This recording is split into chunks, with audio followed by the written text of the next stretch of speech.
nanti future prospeknya apa. Saya lihat bahasa Inggrisnya tidak terlalu berat lah ya, karena bukan ditulis oleh Inggris oleh orang Inggris. Jadi ini saya kira bahasa Inggrisnya cukup cepat, mudah difahami ya. Kita mulai saja, tapi mungkin sebelumnya ada pengumuman, saya lupa ini ada nggak? Nah ini ya. Nah yang pertama sebelum kita mulai kuliah, saya ingin kalian mulai masuk ke LMS ya, karena nanti kalau ada kuis, kemudian ujian akhir dan ujian UTS itu akan dilaksanakan di LMS. Nah, untuk itu kalian masuk ke LMS, kemudian dengan nomor enrollment key-nya ini ya, BE327_01. Nah, seperti saya sebut tadi, jadi pada akhir kuliah topik 5 ini, akan ditugaskan membuat rangkuman di paper. Dan ini saya ingin Anda tulis tangan ya, kemudian di-scan, dikumpulkan di ketua kelas, dan kemudian ketua kelas atau wakilnya mengupload di MS Team. Ini jangan banyak-banyak katanya words-nya atau katanya 300 sampai 500 saja ya. 300 sampai 500 kata saja. Tidak usah terlalu banyak. Sampai sini ada pertanyaan nggak mengenai tugas, atau nanti kita bahas terakhir saja ya, supaya tidak terlalu berlama-lama untuk menjelaskan mengenai topik kuliah pada hari ini. Nah, jadi dimulai dari pembahasan mengenai sebenarnya sejarah peradaban manusia, mengenai senyawa-senyawa penting bagi manusia, adalah sebenarnya sejak zaman dulu ketika peradaban manusia ada juga sudah dimulai ya pencarian-pencarian mengenai tumbuh-tumbuhan yang bermanfaat. Mungkin istilahnya bukan chemical compounds, mereka mencari tumbuhan saja dulu yang bisa menyembuhkan penyakit, misalkan, kemudian sebagai sumber pangan dan lain-lainnya. Ini sebenarnya jadi hasil investigasi arkeologi juga sudah menunjukkan bahwa manusia itu sudah menggunakan misalkan berbagai jenis variety of species, berbagai jenis tumbuhan untuk memproses tekstil ya, materi-materi tekstil. Kemudian Papaver omnivorum atau opium itu sudah lama digunakan ya, sudah digunakan biasanya untuk penyembuh, mengurangi sakit pada awal-awalnya. Kemudian setelah banyak eksplorasi ke negara-negara atau ke benua-benua baru, terutama orang Eropa ya yang melakukannya, terutama banyak dari Eropa, jadi sudah menemukan berbagai jenis tumbuhan yang berpotensi untuk digunakan untuk berbagai keperluan manusia. Di antaranya misalnya ini karet ya. Kemudian bukan ditemukan sebenarnya, tapi masyarakat setempat itu sudah menggunakan rubber atau Hevea brasiliensis. Kemudian anti malaria dari tumbuhan cincona di Peruvia, jadi masyarakat setempat itu sudah menggunakan untuk menurunkan panas. Nah ini gambar menunjukkan apa nih? Ini adalah opium ya, opium itu diambil dari bunganya. Kemudian diambil getahnya diambil, yang digunakan untuk sebenarnya awalnya itu untuk mengurangi rasa sakit dan penyakit-penyakit yang lain, tapi terutama itu sebenarnya untuk mengurangi rasa sakit. Kemudian ini yang di atas itu adalah karet ya, karet ya, yang ditoreh sedikit untuk diambil getahnya. Oke, lanjutkan. Nah, kemudian setelah berikutnya, jadi manusia mencari sumber-sumber makanan dalam bentuk pati ya. Pati itu ternyata memang ada di hampir semua ya, hampir semua, bukan hampir semua, tapi semua tumbuhan itu bisa menghasilkan starch dari hasil fotosintesis.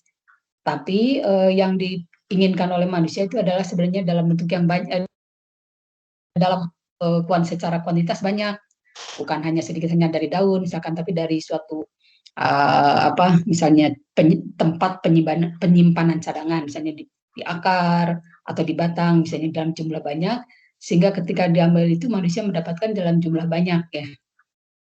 Kemudian warna-warna ya, untuk pewarna macam-macam pewarna itu ya. bisa untuk pewarna makanan, untuk pewarna tekstil. Nah, banyak di berbagai jenis. Yang paling banyak kan warna-warna yang ingin kita inginkan itu macam-macam. Kita ingin warna merah, kuning, oranye, dan lain-lain.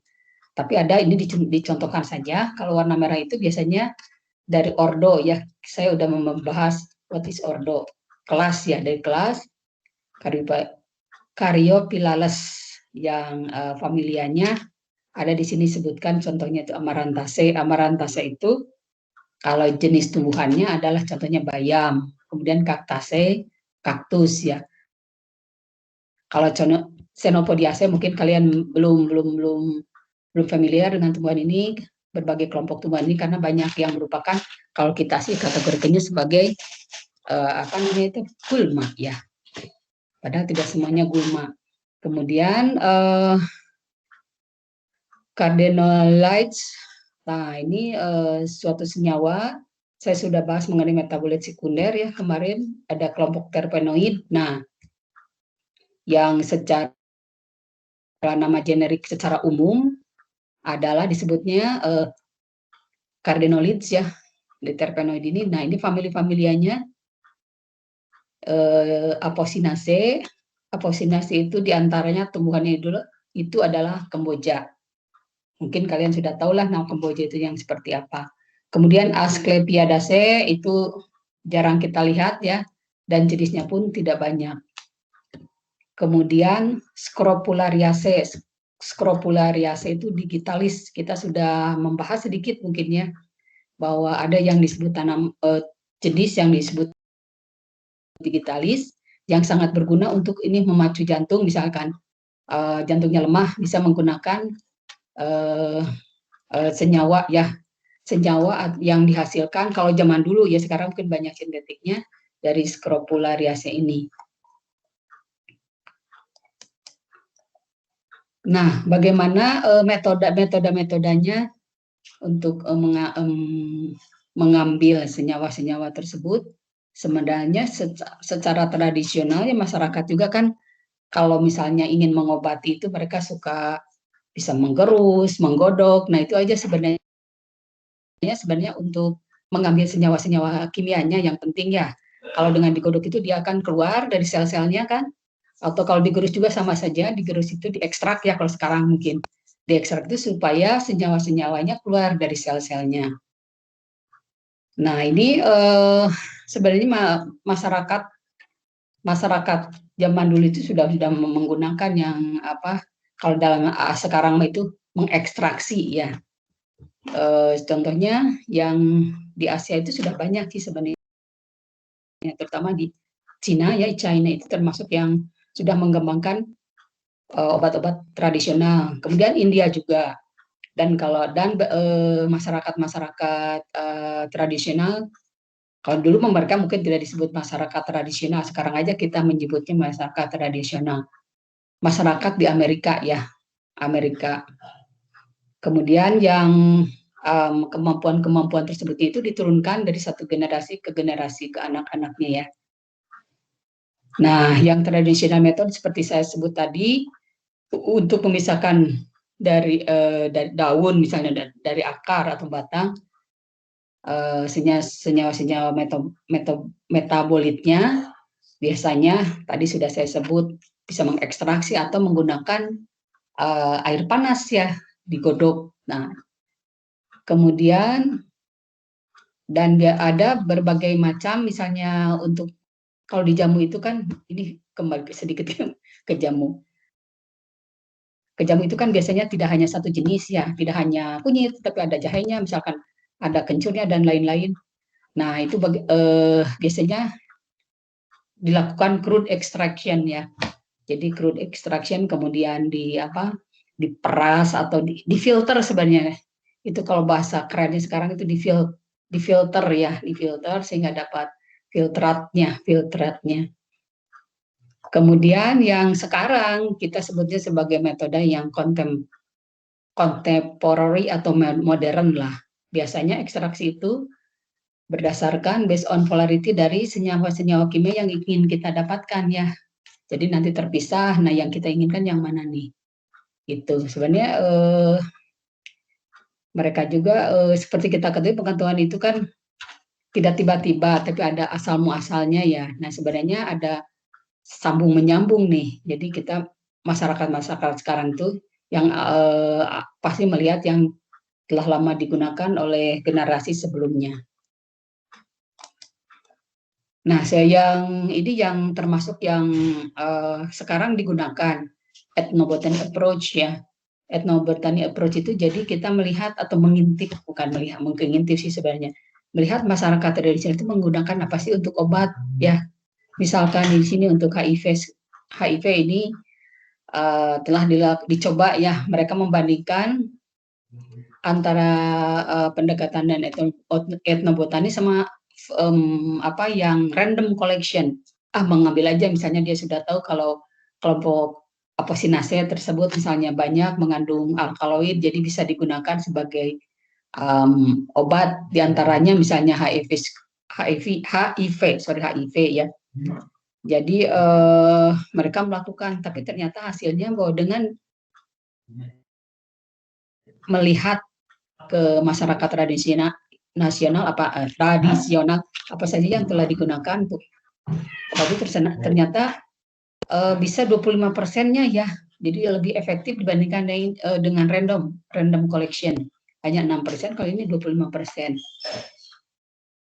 Walaupun sebenarnya effort untuk sampai ke tempat masyarakat tradisional itu tentu saja lumayan ya, tapi kalau dilihat dari hasilnya ini sangat efisien dan jauh lebih banyak ya. Sebenarnya banyak juga yang melakukan hal tersebut. Seperti kita ketahui yang disebut masyarakat tradisional itu biasanya sekarang nggak ada di kota ya, biasanya ada di pinggir-pinggir hutan biasanya, karena mereka masih menggunakan jenis-jenis tumbuhan di hutan untuk kehidupan, sebagian besar kehidupan sehari-harinya.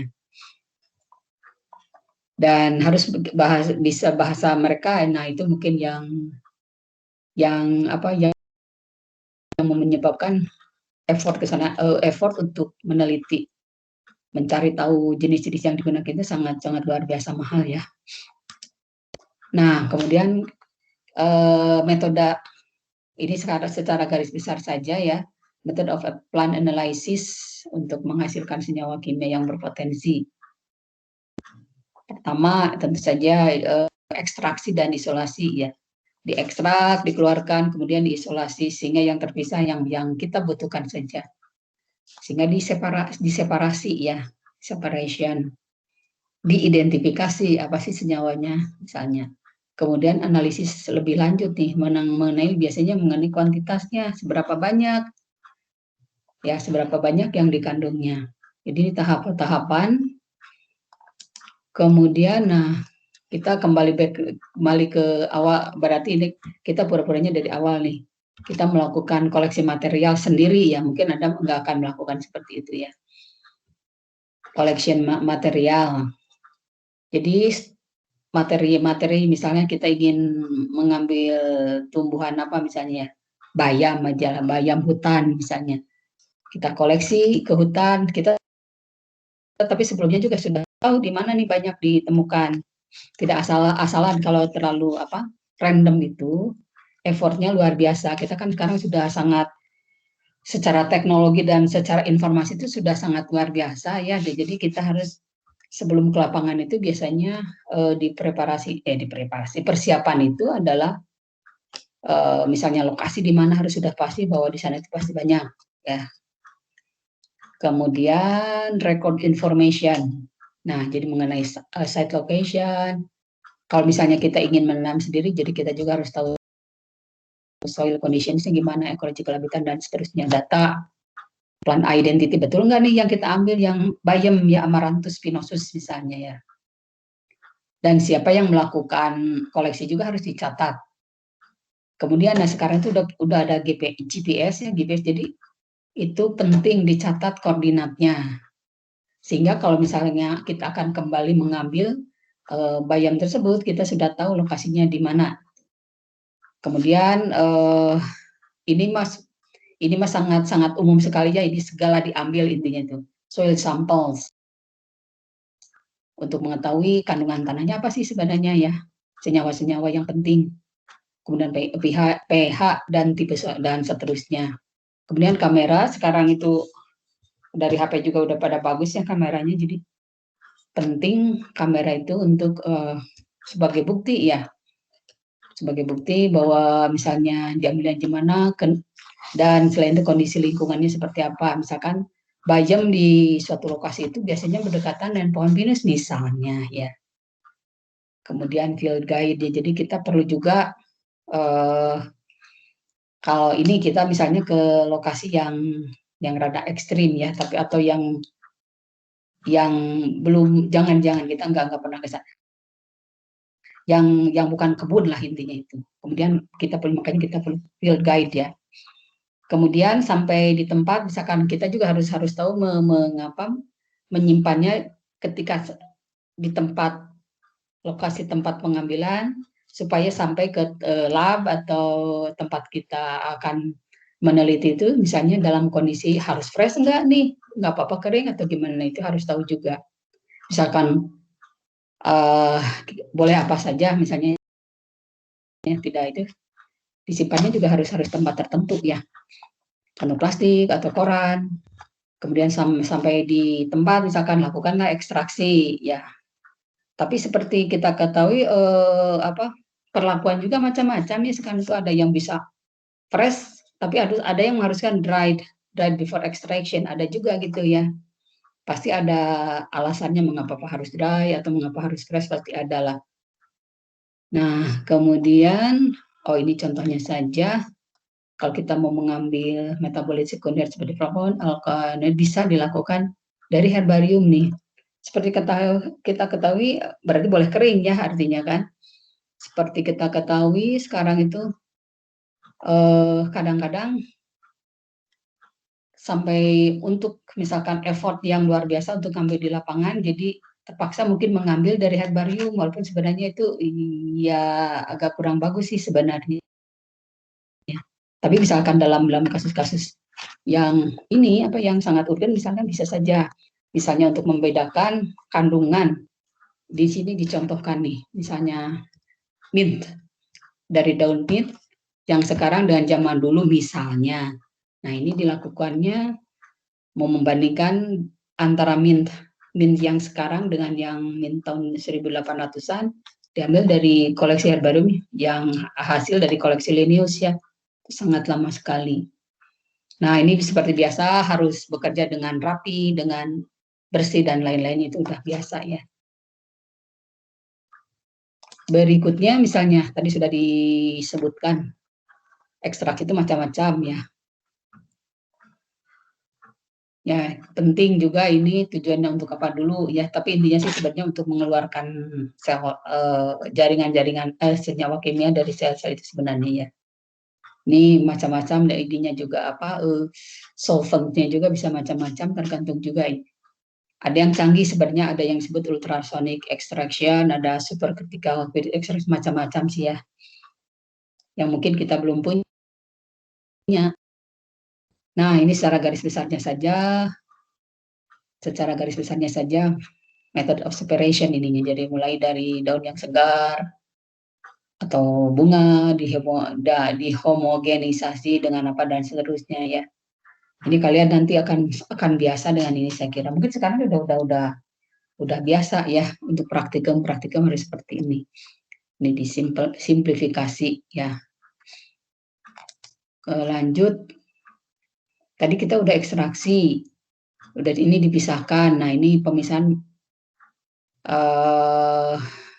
tergantung kepada solubilitas propertiesnya ya, dan volatilitasnya dari senyawa yang kita teliti. Ini secara garis besarnya kalian akan melewati yang seperti ini. Paper kromatografi yang sangat sederhana banget sampai yang rada kita punya HPLC ya, saya kira ada nih HPLC. Separation-nya, dan setelah diseparasi dianalisis ya dengan baru ini yang sederhana sekali, kromatografi kertas misalnya ya, atau kolom. Kemudian yang modern bukan modern, yang lebih canggih daripada kertas itu adalah PLC itu. dan seterusnya. Ini kalian akan melewati itu, tapi tergantung penelitiannya sih ya. Kemudian baru diidentifikasi. Tapi kalau diidentifikasi itu harus yang sudah murni ya. Jadi termasuk kelasnya apa dan seterusnya. Ini alat-alatnya saya nggak tahu di kita punya mungkin infrared udah punya ya kita ya. Ada berbagai ini sih. Tapi kalau kata saya kita masih harus ditambah lagi sih ini apa metode mesin-mesin yang untuk bisa mengisolasi dan mengidentifikasi itu masih harus ditambah lagi. Nah, analisis resultnya bisa kualitatif dan kuantitatif. Biasanya dua-duanya ya, kuantitatif. Berapa ininya kandungannya dalam 1 gram ini misalnya. Dan kualitatifnya gimana? Oh ini contohnya lagi yang canggih-canggih ya. NMR misalnya. Molekular fisik, kristal, dan lain-lain NMR dan seterusnya lah. Nah, seperti kita kata ini saya kayaknya udah menjelaskan ini pada waktu itu metabolit sekunder ya. Tapi diulang lagi lah ya. Jadi sebenarnya senyawa kimia apa saja sih di tumbuhan tuh luar biasa banyak. Tapi kalau karbohidrat semuanya ada punya, aromatik mungkin jumlahnya sedikit. Ini lipidnya pasti ada dan seterusnya. Tapi kan seperti seperti yang saya sebutkan tadi, kita itu kalau mengekstrak dan lain-lain itu kita cari yang paling banyak di mana di bagiannya ya, akar, batang, daun, bunga, buah dan seterusnya. Kemudian aromatik misalnya ya, karbohidrat juga macam-macam kita apa sih fokusnya.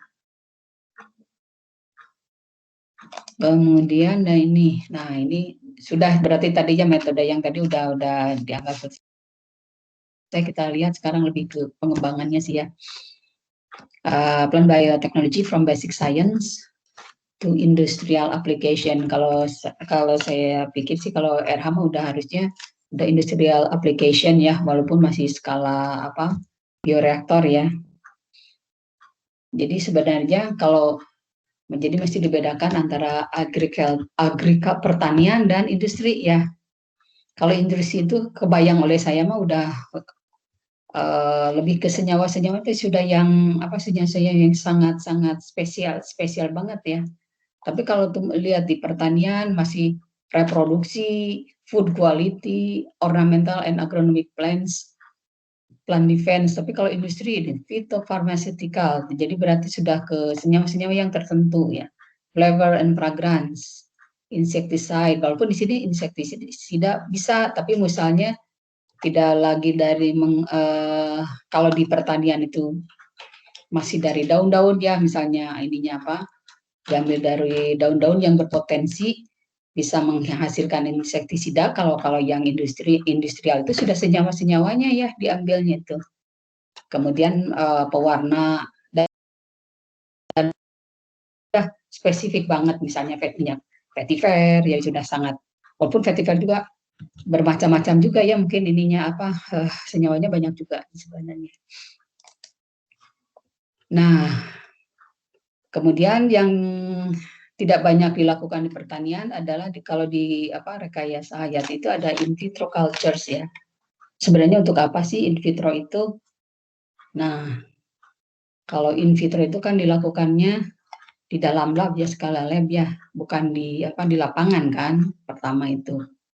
Kemudian yang tujuannya untuk apa? Untuk menghasilkan produk ya, produk dari natural product berarti bisa senyawa kimia atau metabolit sekunder ya. Tapi dari sel-sel yang dikultur, sel-sel yang kultur yang diambil sel-selnya kemudian diinduksi dan lain-lain sehingga menghasilkan kultur sel dengan jumlah yang harusnya banyak ya kalau mau diambil senyawanya harusnya banyak. Kemudian in vitro itu biasanya fokusnya ini ke apa metabolit sekunder ya. Metabolit sekunder kemudian jadi pathway dalam senyawa-senyawa itu harus dikuasai betul. Ya, misalnya kalau pathway itu kan merupakan dasar-dasar untuk menjawab bagaimana dan mengapa senyawa-senyawa misalnya metabolit sekunder itu disintesis. Nah, kemudian diharapkan dengan in vitro itu dapatnya high values and product ya. High values. Jadi secara kualitas dan kuantitas itu bagus. Kemudian dan dengan mikropropagasi hasilnya jenis secara genetik stabil. Kalau hasil secara genetik stabil, sehingga kualitasnya juga tidak berubah dari satu lingkungan ke lingkungan yang lain ya. Diharapkannya seperti itu sih. Kemudian, nah field testing diperlukan ya, misalnya akhirnya didapatkan suatu individu baru dari hasil kultur itu harus dicoba di lapangan juga ya, harus dicoba misalnya kita produknya tidak hanya dari senyawa-senyawa, tidak hanya sampai senyawa saja, tapi sampai individu ya transgenik plan harus dicoba di testing juga di lapangan. Bisa enggak? Taunya dia hanya bisa di lab saja. Nah ini juga biasanya ada suatu proses ya yang disebut aklimatisasi ya. Nah ini berbagai tujuan dari in vitro itu banyak sih sebenarnya ya. Mungkin kalian saya kira saya nggak tahu udah sampai mana ininya perkuliahannya ya di yang lain selain mata kuliah ini.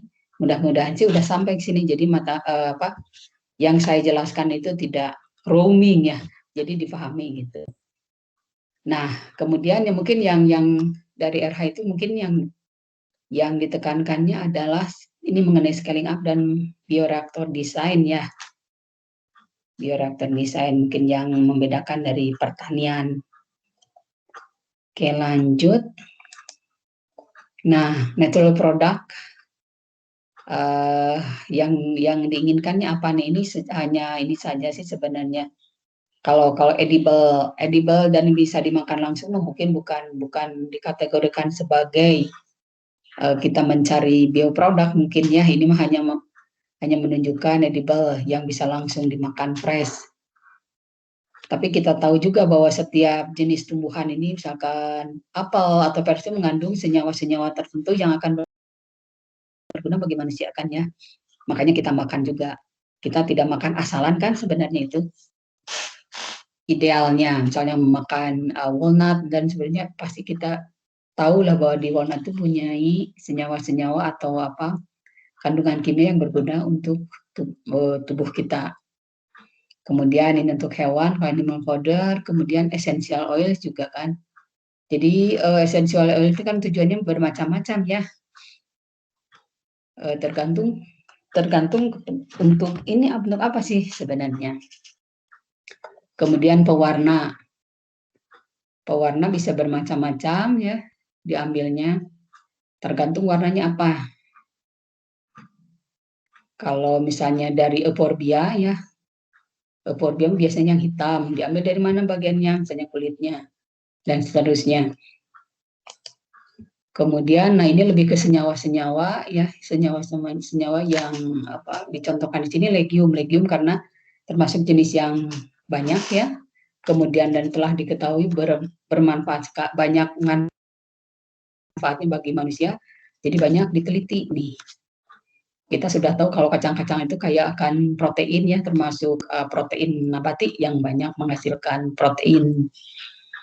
Tapi sebenarnya ada lagi yang misalkan ada menghasilkan hormon juga, plant hormon ya, ada juga yang menghasilkan plant hormon yang berguna juga bagi manusia. Walaupun mungkin kalau di tumbuhan itu tidak banyak ya. Jadi kalau kita misalkan ini harus diekstrak dulu, kemudian harus dipurify dan lain-lain. Dan seterusnya ada senyawa-senyawa yang diperlukan bisa untuk manusia, bisa untuk anti insektisida ya, bahan untuk insektisida. Oke, kemudian kalau yang disebut potensial medicine plant itu sebenarnya Listnya itu bisa macam-macam ya, tergantung siapa yang membuat. Tapi perlu kita ketahui juga misalnya, wah ini berpotensi sebagai ini nih, misalnya ini bawang putih ya, misalnya bawang putih sebagai anti apa, anti darah tinggi ya, untuk menurunkan darah tinggi dan lain-lain. Biasanya atau misalkan ada sejenis tumbuhan baru yang oh ini berpotensi ini karena mengandung apa. Mungkin perlu diketahui juga bahwa di tumbuhan itu senyawa-senyawa metabolit sebenarnya bermacam-macam ya sebenarnya, dan biasanya kadang-kadang tidak satu jenis, tidak satu jenis metabolit sekundernya. Yang paling banyak lah misalkan kalau kelompok solanase itu solasodinnya banyak misalnya. Nah, kemudian kita ambil yang itunya. Jadi sebenarnya ada senyawa-senyawa yang lain. Jadi jangan, kalau misalkan ini berpotensi apa harus dilihat juga ya.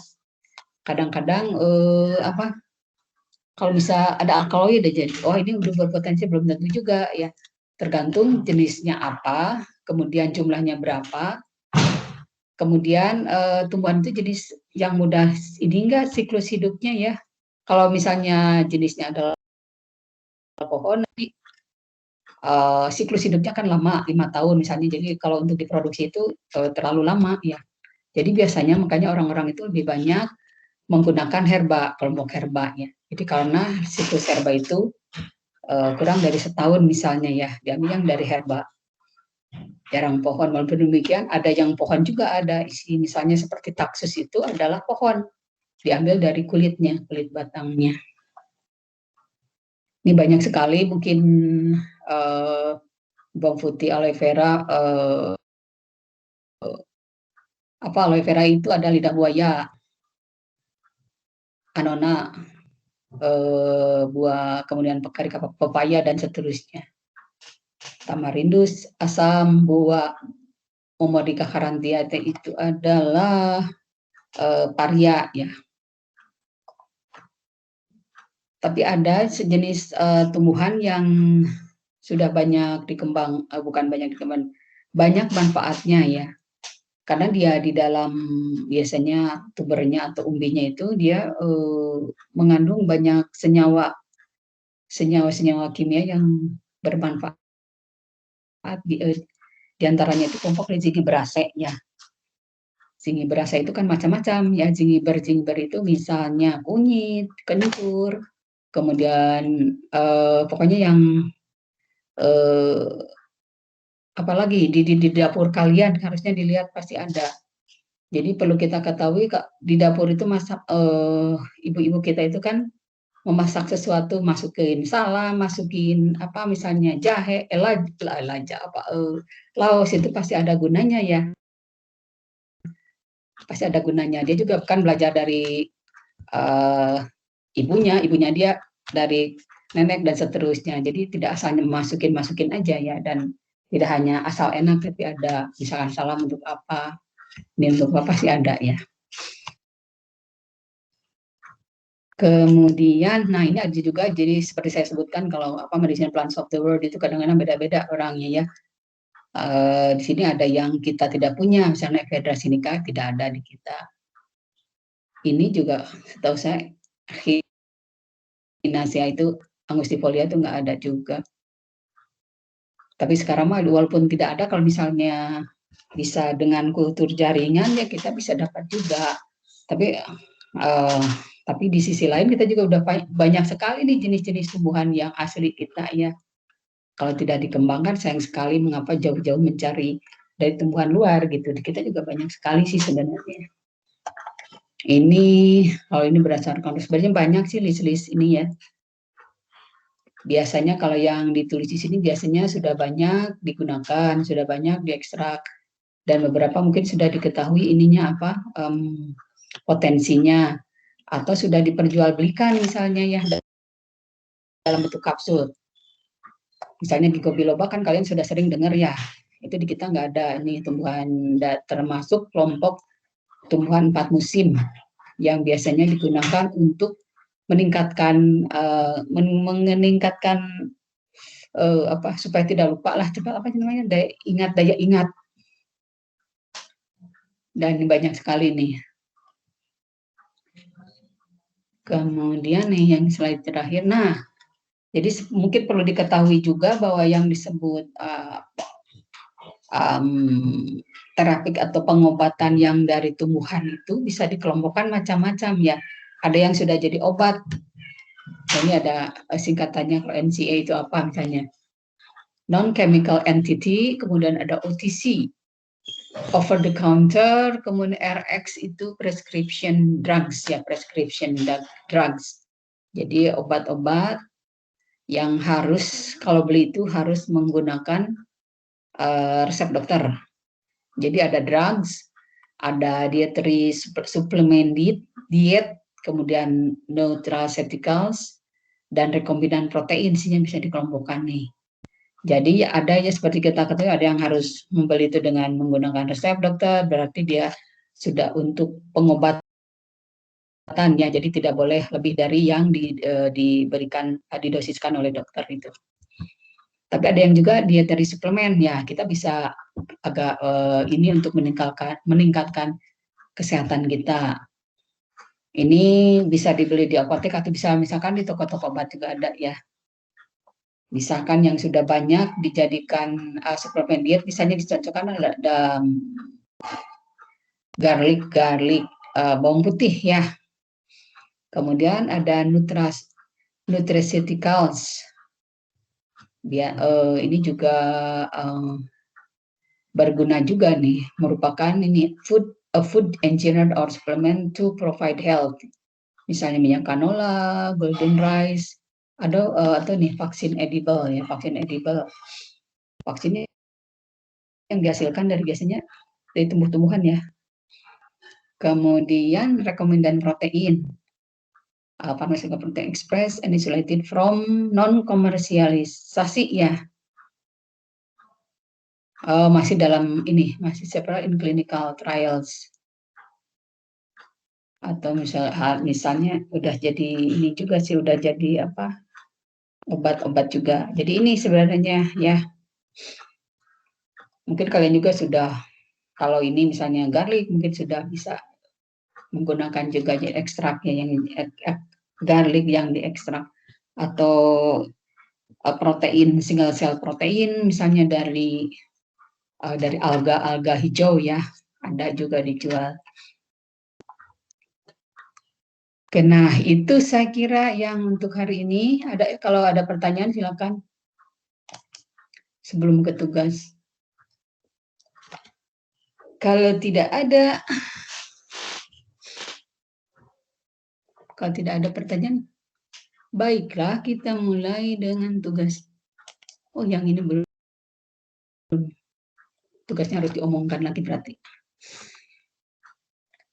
Mengenai idenya apa, papernya sudah saya upload juga, jadi silakan coba kita lihat bentar ya. Stop presenting it.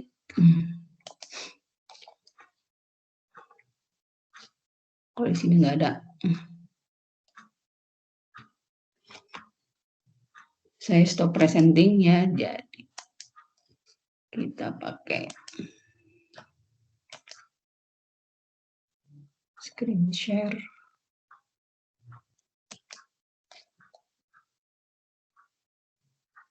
Kelihatan sudah belum? Bukan PPT lagi sekarang. Udah kelihatan? Oh belum, aduh.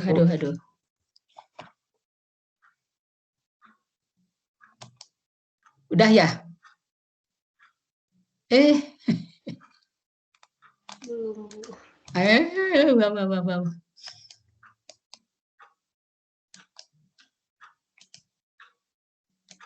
Bisa ketua kelas tolong di share Aldo ya?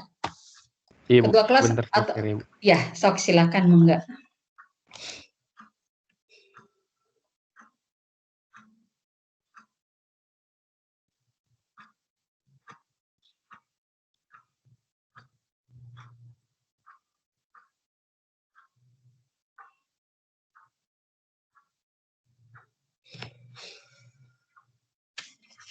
Nah, ini sudah kelihatan. Bisa lebih besar enggak? Nggak bisa lebih besar ya, Dok? Aduh. Ini bisa, Bu. Nah, oke, kelihatan. Bisa, Eh, bisa ya, bentar, bentar. ya tenang aja, nggak apa-apa. Besarkan, besarkan. Oh, itu udah besar sebenarnya. Oke. Nah, ini walaupun tahun 2010, kalau kata saya 10 tahun yang lalu, 11 tahun yang. Nih, tapi kalau kata saya masih relevan ya. Jadi pengarangnya banyak sekali nih.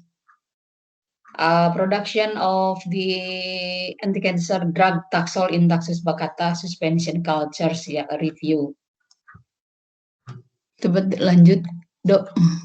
Atau saya boleh buka sendiri punyakunya. Bentar, aku buka punyaku aja, lihat. Nah, ini ada abstraknya ya. Abstrak, kalian bisa baca dulu abstrak. Bahasa Inggrisnya kan oke-oke aja ya, nggak terlalu sulit nih. Jadi plan cell tadi saya udah menjelaskan sedikit mengenai plan cell factor, plan cell ya. Kita lihat dulu secara ininya dulu ya, abstrak, kemudian kontennya ya. Cuma berapa halaman? 24 sampai 29 berapa nih? 5 6 halaman sedikit lah. Introduction-nya, kemudian dijelaskan mengenai taksolnya ya. Taxol and anti-cancer activity, kemudian biosintesis taxol di dalam lingkungan bagaimana. Kemudian taxol demand and industrial production. Jadi demand untuk taxol itu sangat tinggi sekali karena lihat saja tadi ininya penyakit yang bisa diobati dengan taxol itu penyakit yang mematikan biasanya. Kemudian alternative method for taxol production. Nah, kan biasanya kalau awal-awalnya kan biasa langsung aja diambil dari pohon, kemudian di kulit batang ya, barknya, kemudian diekstrak dan lain-lainnya.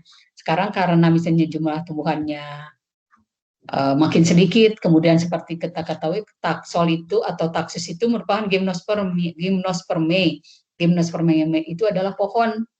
Jadi bisa untuk dipanen itu, misalkan diambil kulitnya itu harus sudah mungkin 5 tahun lebih ya. Kemudian maka dilakukan in vitro cell culture ya.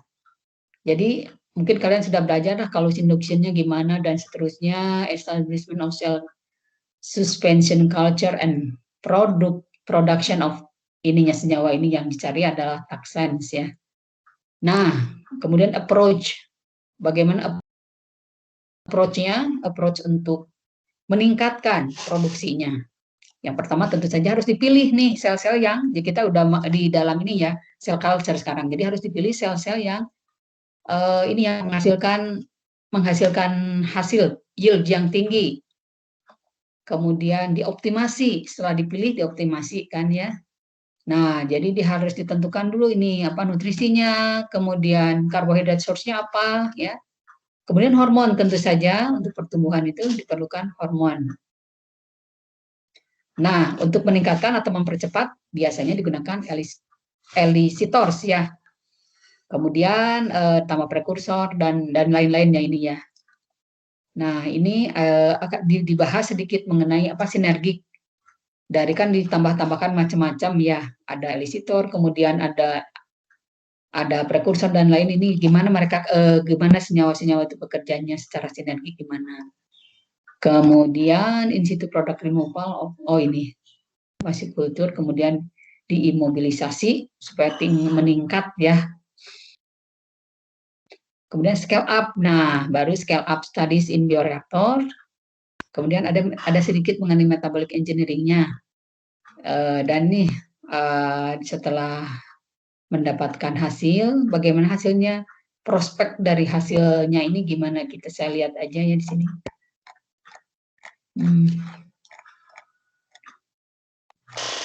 Ini jelas sekali. Wow.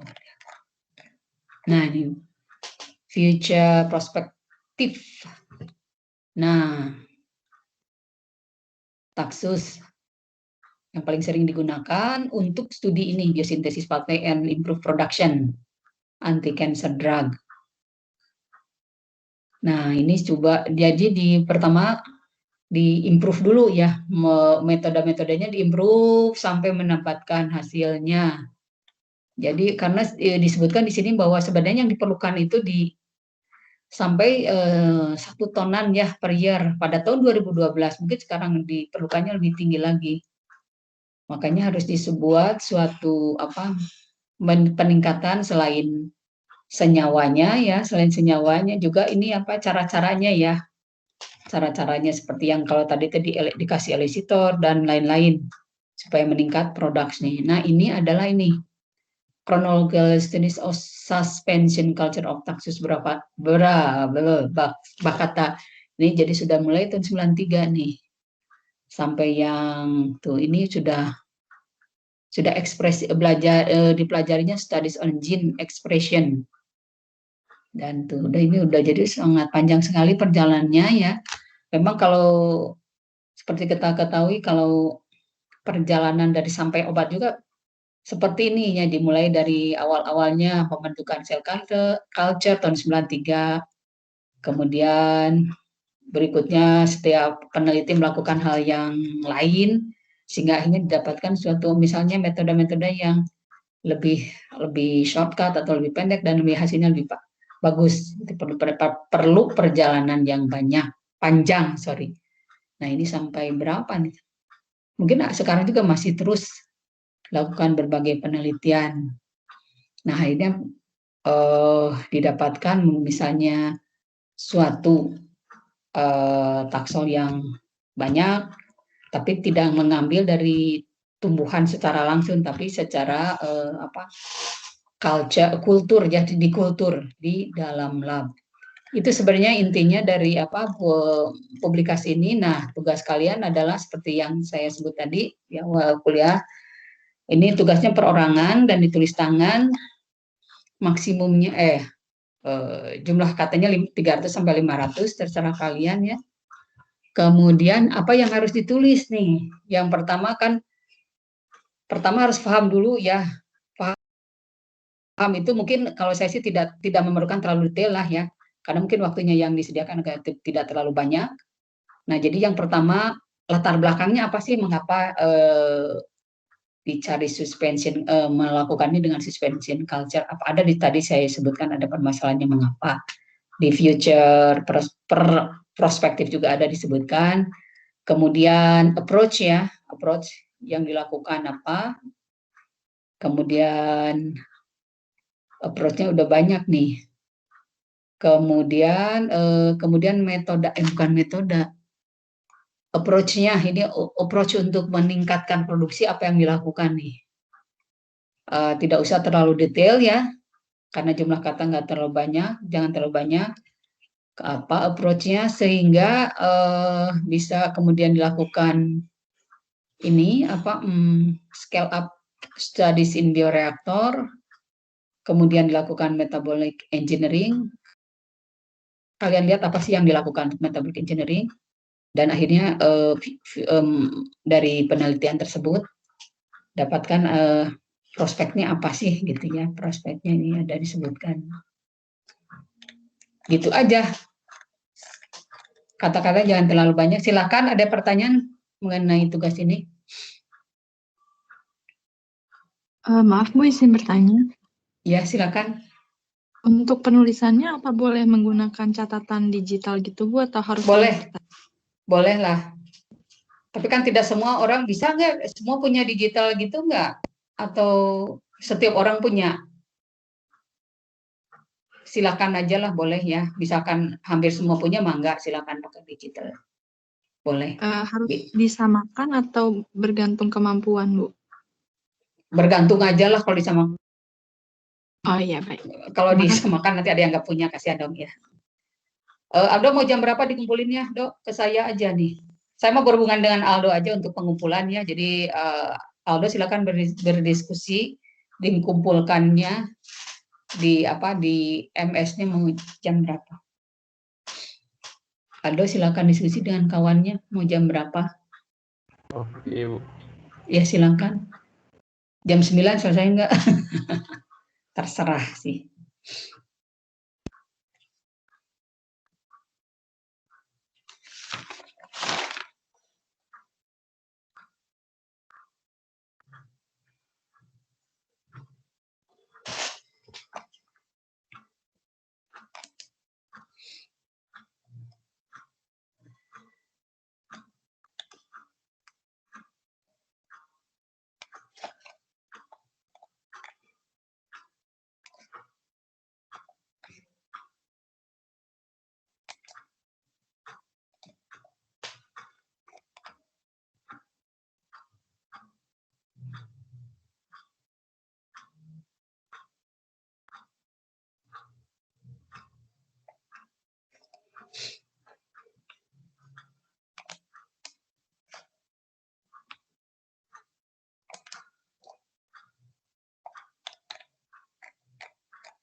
Ibu. Ya, Untuk pengumpulannya Bu, harus hari ini atau bisa besok atau minggu depan gitu? jangan. Hari ini aja deh. Oh, hari ini ya Bu. Sok jam berapa? Kalau hari ini kan bisa sampai jam 12 malam. Pokoknya saya jangan dilama-lamain, kalau tugas itu ya nanti numpuk. Kan cuma 500 kata. Ini kerja sendiri ya, bukan kerja kelompok. Iya Bu. Atau saya aja yang menentukan, mau nggak? Jangan deh, Aldo aja deh. Nanti kamu nggak ada gunanya. Sorry.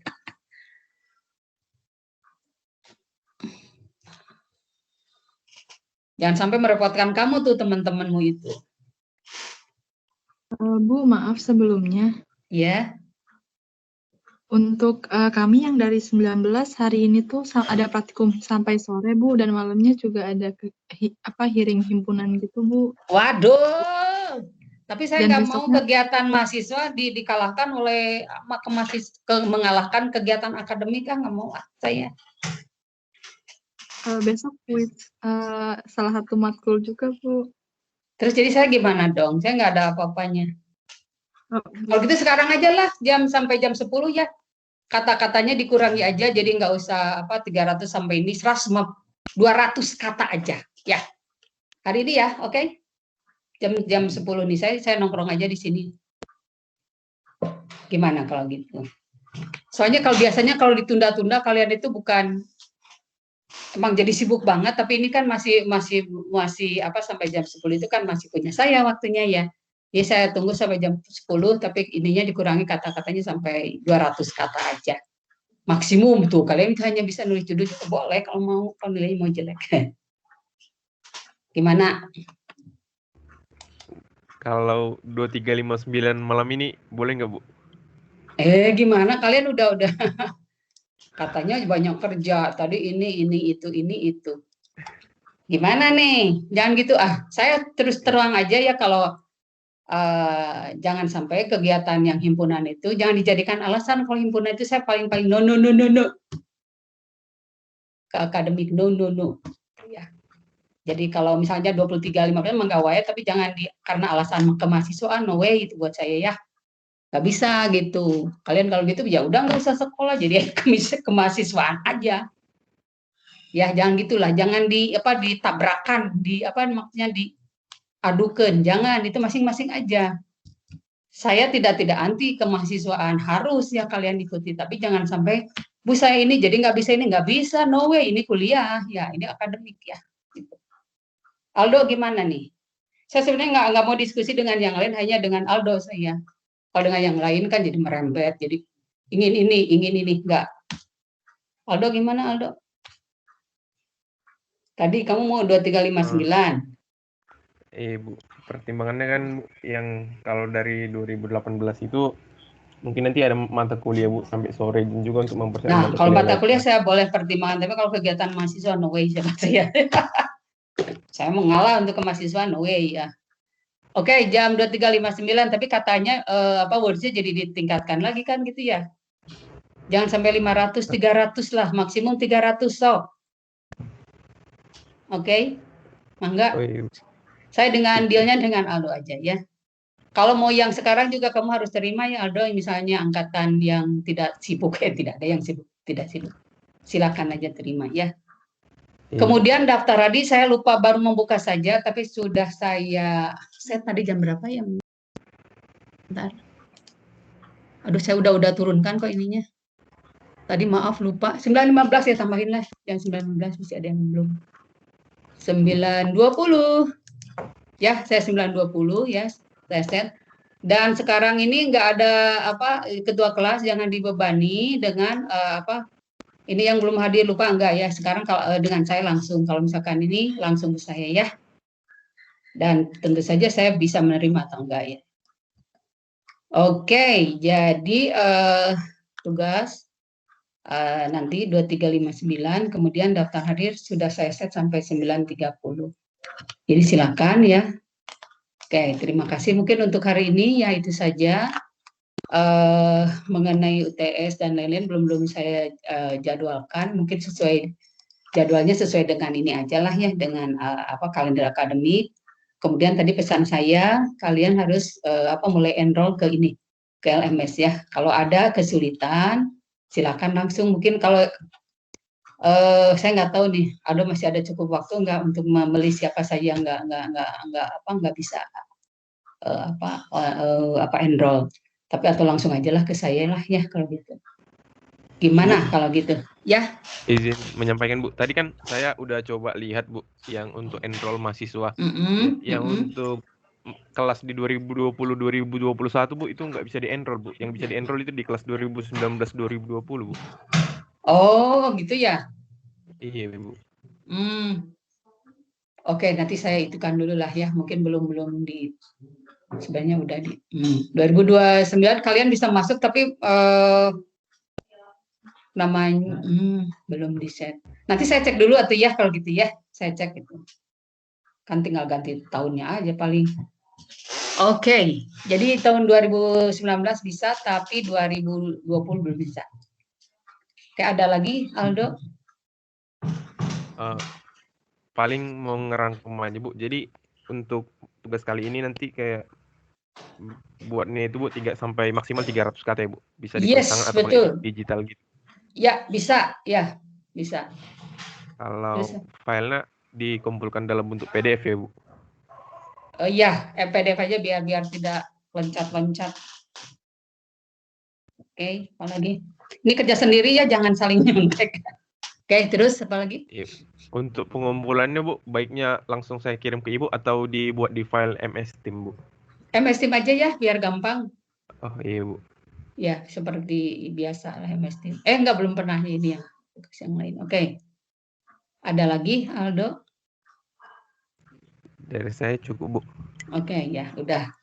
Kalau gitu yang lain mengikuti saja ya, yang tadi. Jadi saya tidak akan memberatkan, dikurang aja 300 kata, nggak terlalu banyak ya. Yang penting sebenarnya tujuan utama adalah kalian mencoba mempelajari, membaca suatu jurnal atau paper, walaupun mungkin sudah sering dilakukannya. Ini lebih khusus, lebih general, kemudian lebih mendukung mata kuliah ini. Itu saja mungkin untuk kuliah hari ini ya. Terima kasih atas kehadirannya. Maaf tadi selalu ada awal-awal selalu gaptek lagi. Oke, mungkin udah dulu ya Aldo dan kawan-kawan. Selamat pagi. Silakan mengisi daftar hadir ya, sekarang sudah saya buka. Baru saja saya buka sampai 9.30. Oke gitu, mangga. Selamat pagi. Terima kasih. Iya. Oke, mangga. Ya, terima kasih sama-sama. Ya. Oke. Saya N. Terima kasih, Bu. Oke, mangga. Terima kasih, Bu. Oke, mangga. Mana cerita N show? N.